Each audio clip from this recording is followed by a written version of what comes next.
Lahore central jail में 23 मार्च 1931 की शुरुआत किसी और दिन की तरह ही हुई थी। फर्क सिर्फ इतना था कि सुबह सुबह जोर की आंधी आई थी, बहुत तेज। लेकिन जेल के कैदियों को थोड़ा अजीब सा लगा जब 4 बजे ही वार्डन चरत सिंह ने उनसे आकर कहा कि वो अपनी अपनी कोठरियों में चले जाएं। उन्होंने कारण नहीं बताया था। उनके मुंह से सिर्फ ये निकला कि आदेश ऊपर से है। अभी कैदी सोच ही रहे थे कि माजरा क्या है। जेल का नाई बरकत हर कमरे के सामने फुसफुसाते हुए गुजरा कि आज रात भगत सिंह, राजगुरु और सुखदेव को फांसी दी जाने वाली है। उस क्षण की निश्चिंता ने उनको झकझोर कर रख दिया। कैदियों ने बरकत से मनुहार की कि वो फांसी के बाद भगत सिंह की कोई भी चीज जैसे पेन, कंघा या घड़ी उन्हें ला कर दें ताकि वो अपने पोते पोतियों को बता सकें कि कभी वो भी भगत सिंह के साथ जेल में बंद थे। बरकत भगत सिंह की कोठरी में गया और वहां से उनका पेन और कंघा ले आया। सारे कैदियों में होड़ लग गई कि किसका उस पर अधिकार हो। आखिर में ड्रॉ निकाला गया, लाहौर कॉन्स्पिरेसी केस। अब सब कैदी चुप हो चले थे। उनकी निगाहें उनकी कोठरी से गुजरने वाले रास्ते पर लगी हुई थी। भगत सिंह उनके साथ फांसी पर लटकाए जाने के लिए उसी रास्ते से गुजरने वाले थे।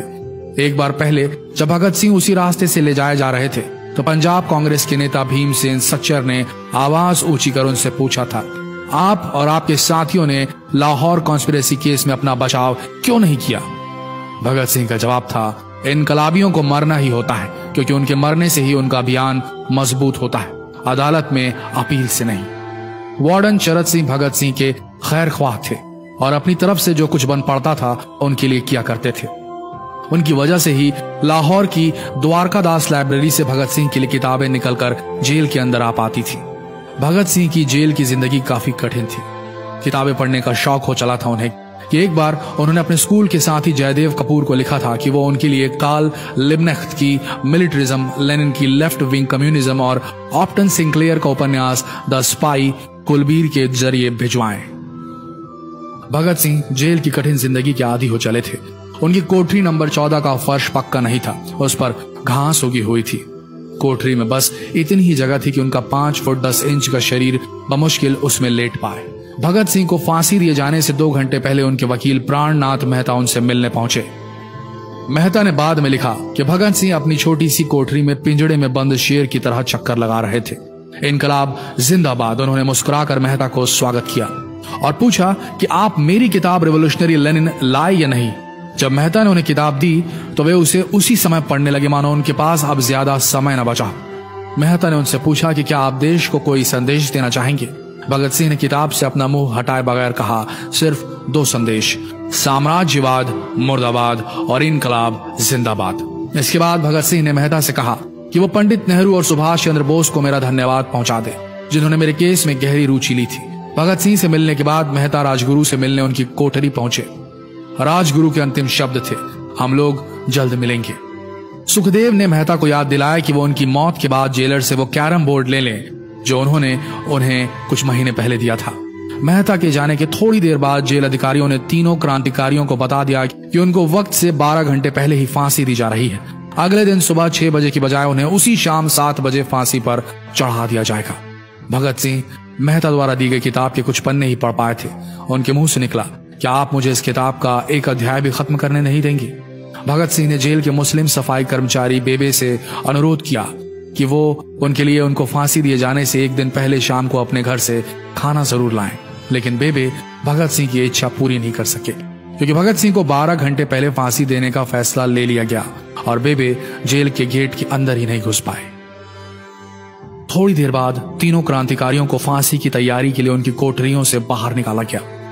भगत सिंह, राजगुरु और सुखदेव ने अपने हाथ जोड़े और अपना प्रिय आजादी गीत गाने लगे। कभी वो दिन भी आएगा कि जब आजाद होंगे हम, या अपनी ही जमीन होगी या अपना आसमान होगा। फिर इन तीनों का एक एक करके वजन लिया गया। सबके वजन बढ़ गए थे। इन सब से कहा गया कि अपना आखिरी स्नान करें। फिर उनको काले कपड़े पहनाए गए लेकिन उनके चेहरे खुले रहने दिए गए। चरत सिंह ने भगत सिंह के कान में फुसफुसा कर कहा कि वाहे गुरु को याद करो। फांसी का तख्ता भगत सिंह लिए बोले, पूरी जिंदगी मैंने ईश्वर को याद नहीं किया। असल में मैंने कई बार गरीबों के कलेश के लिए ईश्वर को कोसा भी है। अगर मैं अब उनसे माफी मांग लूं तो वो कहेंगे कि इससे बड़ा डरपोक कोई नहीं। इसका अंत नजदीक आ रहा है, इसलिए ये माफी मांग रहा है। जैसे ही जेल की घड़ी ने 6 बजाया, कैदियों ने दूर से आती कुछ पद चांपें सुनी। उनके साथ भारी बूटों के जमीन पर पड़ने की आवाजें भी आ रही थी। साथ में एक गाने का भी दबा स्वर सुनाई दे रहा था। सरफरोशी की तमन्ना अब हमारे दिल में है। सभी को अचानक जोर जोर से इनकलाब जिंदाबाद और हिंदुस्तान आजाद हो के नारे सुनाई देने लगे। फांसी का तख्ता पुराना था, लेकिन फांसी देने वाला काफी तंदुरुस्त। फांसी देने के लिए मसीह जल्लाद को लाहौर के पास शाहदरा से बुलवाया गया था। भगत सिंह इन तीनों के बीच में खड़े थे। भगत सिंह अपनी मां को दिया गया वो वचन पूरा करना चाहते थे कि वो फांसी के तख्ते से इनकलाब जिंदाबाद का नारा लगाएंगे। लाहौर जिला कांग्रेस के सचिव पिंडी दास सोंधी का घर लाहौर सेंट्रल जेल से बिल्कुल लगा हुआ था। भगत सिंह ने इतनी जोर से इनकलाब जिंदाबाद का नारा लगाया कि उनकी आवाज सोंधी के घर तक सुनाई दी। उनकी आवाज सुनते ही जेल के दूसरे कैदी भी नारे लगाने लगे। तीनों युवा क्रांतिकारियों के गले में फांसी की रस्सी डाल दी गई, उनके हाथ और पैर बांध दिए गए। तभी जल्लाद ने पूछा, सबसे पहले कौन जाएगा? सुखदेव ने सबसे पहले फांसी पर लटकने की हामी भरी। जल्लाद ने एक एक कर रस्सियां खींची और उनके पैरों के नीचे लगे तख्तों को पैर मारकर हटा दिया। काफी देर तक उनके शव तख्तों से लटकते रहे। अंत में उन्हें नीचे उतारा गया और वहां मौजूद डॉक्टरों लेफ्टिनेंट कर्नल जे नेल्सन और लेफ्टिनेंट कर्नल NS सोंधी ने उन्हें मृत घोषित किया। एक जेल अधिकारी पर फांसी का इतना असर हुआ कि जब उससे कहा गया कि वो मृतकों की पहचान करें तो उसने ऐसा करने से इनकार कर दिया। उसे उसी जगह पर निलंबित कर दिया गया अंग्रेजों द्वारा। एक जूनियर अफसर ने यह काम अंजाम दिया। पहले योजना थी कि इन सब का अंतिम संस्कार जेल के अंदर ही किया जाएगा, लेकिन फिर यह विचार त्यागना पड़ा जब अधिकारियों को आभास हुआ कि जेल से धुआं उठते देख बाहर खड़ी भीड़ जेल पर हमला कर सकती है। इसलिए जेल की पिछली दीवार तोड़ी गई। उसी रास्ते से ट्रक जेल के अंदर लाया गया और उस पर बहुत अपमानजनक तरीके से उन शवों को एक सामान की तरह लाद दिया गया। पहले तय हुआ था कि उनका अंतिम संस्कार रावी के तट पर किया जाएगा, लेकिन रावी में पानी बहुत ही कम था, इसलिए सतलज के किनारे शवों को जलाने का फैसला लिया गया।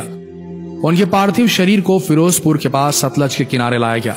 तब तक रात के 10 बज चुके थे। इस बीच उप पुलिस अधीक्षक कसूर सुदर्शन सिंह कसूर गांव से एक पुजारी जगदीश अचरज को बुला लाए। अभी उनमें आग लगाई ही गई थी कि लोगों को इसके बारे में पता चल गया। जैसे ही ब्रितानी सैनिकों ने लोगों को अपनी तरफ आते देखा, वो शवों को वहीं छोड़कर अपने वाहनों की तरफ भागे। सारी रात गांव के लोगों ने उन शवों के चारों ओर पहरा दिया। अगले दिन दोपहर के आसपास जिला मजिस्ट्रेट के दस्तखत के साथ लाहौर के कई इलाकों में नोटिस चिपकाया गया, जिसमें बताया गया कि भगत सिंह, सुखदेव और राजगुरु का सतलज के किनारे हिंदू सिख रीति से अंतिम संस्कार कर दिया गया है। तो ये थे भगत सिंह की जिंदगी के वो 12 आखिरी घंटे। आशा करते हैं इस वीडियो में सुनाई गई ये कहानी आज युवा पीढ़ी के दिलों में मर चुके देशभक्ति को जगाने में कामयाब होंगे। जितना हो सके इस संदेश को पूरे देश में पहुंचाएं। इस वीडियो को शेयर करें फेसबुक पर, व्हाट्सएप पर, और हो सके तो इस पेज को फॉलो करें ताकि ऐसे ही वीडियोस आप तक सही समय पर पहुंच सके। मिलते हैं अगले वीडियो में, तब तक के लिए आप सबका धन्यवाद।